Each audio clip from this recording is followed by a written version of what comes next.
I'm sure you've heard the phrase, telling is not selling. That's because when you're doing sales, and especially home improvement sales, selling is asking questions. The most common type of questions in selling are what is known as tiedowns or getting commitments from your customers. If there are any commitments that are not solid or what we call doors left open, you won't make the sale. If you're doing a one-call close, getting firm commitments is even more important because if you're selling someone on the first visit, everything has to be handled. All questions answered, all doors firmly closed, and everything is tight or they won't buy. And unlike other sales, you don't have the luxury of going back to clean up your mistakes and tighten down your commitments. It's done right the first time or it's not done at all. In this video, we'll cover why you need commitments to help you make more money, how to spot the weak commitments, what causes the weak commitments, and how to get strong commitments. Be sure you watch to the end so you don't miss anything. Now, if you find these videos helpful, please subscribe to help me, and for more free training, see the link in the description below to my home improvement sales training website. The most powerful type of commitments are those that sell or commit the customer to your product. Questions like, is this the type of window you want to put in your home? Does our company sound like the type of company that you want to do business with? There are different ways to phrase commitments, such as, can you think of a better window than what I showed you to put in your home? Or change the commitment to the beginning instead of the end. To put in your home, is this the type of window you want? The point is that none of these questions or commitments are effective unless they're firm commitments. Otherwise, your tie-down has a loose knot. A weak commitment or weak tie-down is like no commitment.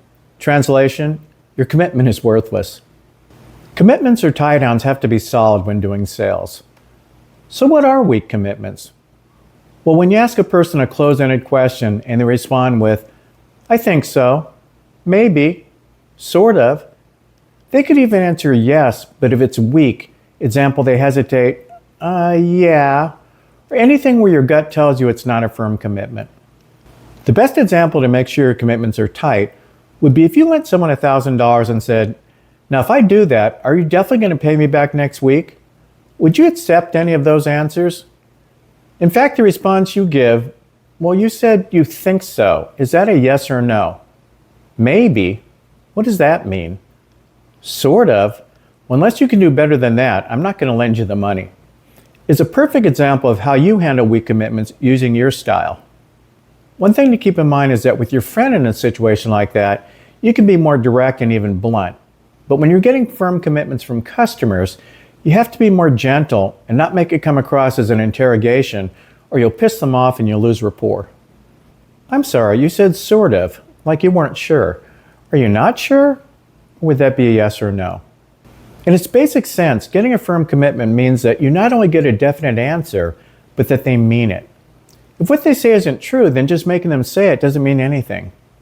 Now, if you don't normally get firm commitments or give them in your real life, that may be another reason you aren't doing this in your sales call.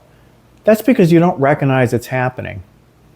If you ask your friend if they're going to meet you after the meeting for a drink and they say, I'll try, and you let it slide, it means you're used to getting weak commitments.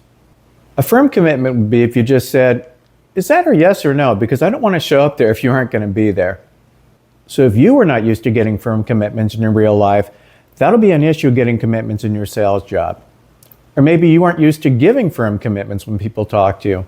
When your friends ask you if you're going to be there and you're the one who says, well, I'll try. Sidebar.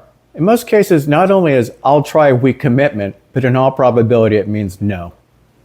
Sometimes the real issue in getting weak commitments, besides you not getting them, is that they aren't committed and it gives you a chance to solve the real issue.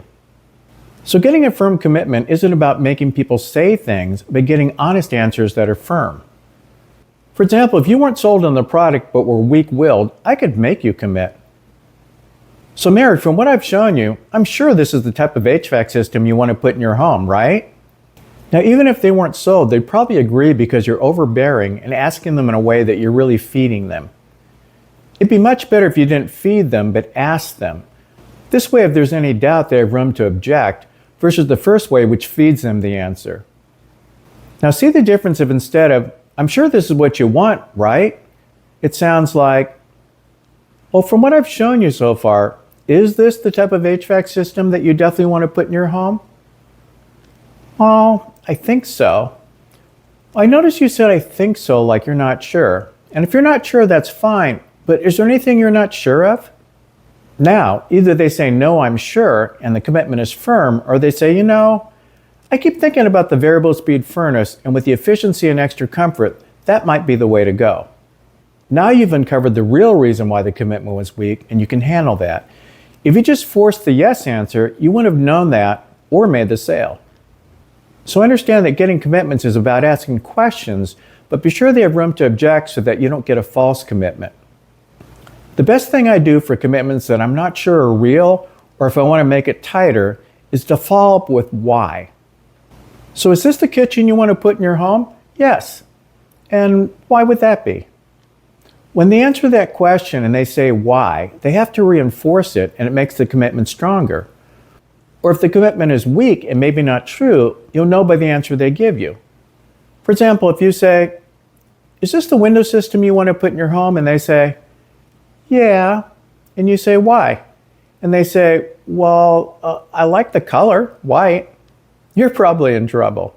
What they should be saying is, I can see how it would save me money on my fuel bills, and I like the lifetime warranty, etc. Why is a very powerful way to follow up on answers they give you to a commitment. The most brutal application of this, and you've probably heard it many times and didn't realize it, is, do you love me? Yes. Why? Why do you think he or she does that? They want to know if it's real. Same thing here. At least in sales, your life wouldn't be in danger if you don't get a firm commitment. Now, during the sales call, you're training the customer to give you firm commitments by not accepting the weak ones. That's why when you're learning to get firm commitments, it starts from the beginning. If you start the sales call by allowing the customer to give you weak commitments, it becomes a habit, and by the end, when you need the commitments to be solid, it won't happen because you already let them slide on it many times before. However, if the first time the customer gives you a weak commitment, so do we sound like the type of company you want to do business with? I think so. I'm sorry, would that be a yes or a no? Oh, it would be a yes. You're training them that you won't accept weak commitments, and after a couple times and continue to not accept them, they'll stop doing it. It's sort of like how you train children and pets. Stop them the first time, not the 10th, and it'll be a lot easier and let them know it's not acceptable. So in general, be sure your commitments are firm and that they mean what they say. Learn to get commitments like you're asking if someone you loan money to if they're going to pay you back. This isn't that far-fetched because when you're in the home, in a way, the customer does have your money. We talked about the most important tie-downs or commitments such as, do they want the product? Do you want to do business with our company? But there's so many other commitments that are just as important, such as, do you see why we would replace instead of just flushing the line set like a lot of cheaper companies do? Is this how you'd want your window constructed? Would you settle for less than a lifetime warranty if you didn't have to? So in summary, do you see how important it is to learn to get firm commitments when doing home improvement sales? And why would that be? Now, if you like these type of videos, check out the video on features and benefits or the playlist on closing home improvement sales listed above. Happy selling!